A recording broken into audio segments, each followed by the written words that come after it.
Hello everybody. You remember on my last video I was testing some wood stoves out, or showing you some difference in the wood stoves that I had.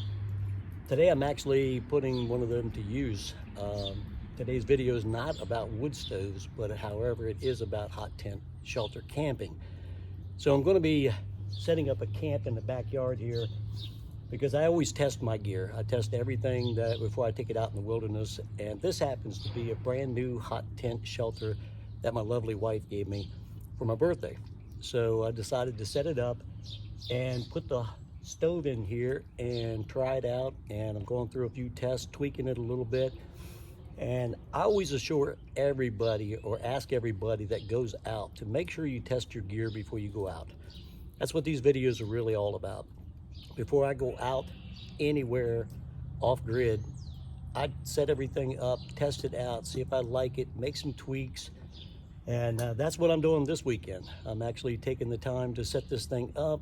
As you can see, I've got a hammock swinging in this thing. It's not just a hot tent shelter, it is actually a hot tent hammock shelter as well.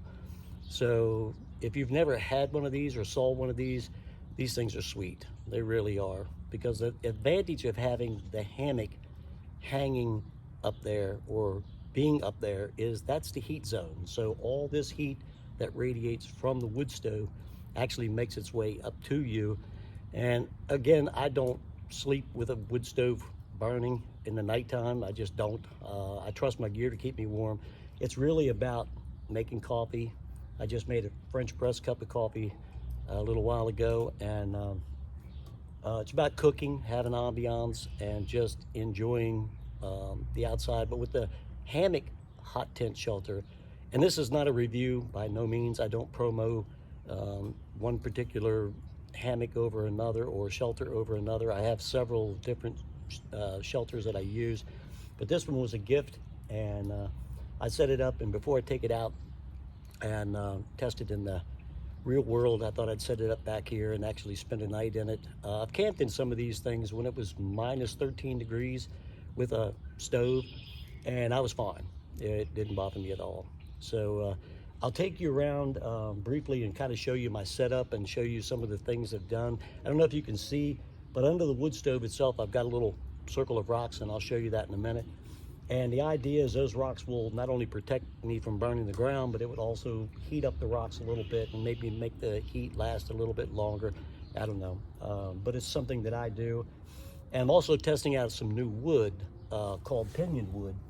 And this pinion wood is something new that I haven't tried, but it is a pine, but it's a hard pine from like California, and it burns at a specific degree, like 280 degrees. And I've had it in my wood stove, and damper's wide open, and it doesn't run away from me. Another good thing about this wood, not that I'm advertising wood, but another good thing is it's mosquito repellent. So we'll find that out in the summertime. But let me give you a little bit of a quick overview of what I've got set up here, and I'll get back to testing.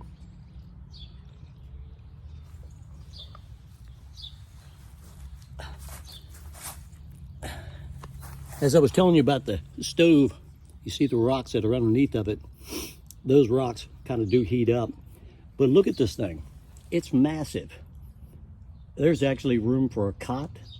The hammock hangs up here, and I can disconnect this and pull it all the way back and have the whole shelter open for cooking or whatever I want to do. But yeah, it's very, very massive. Biggest shelter that I have.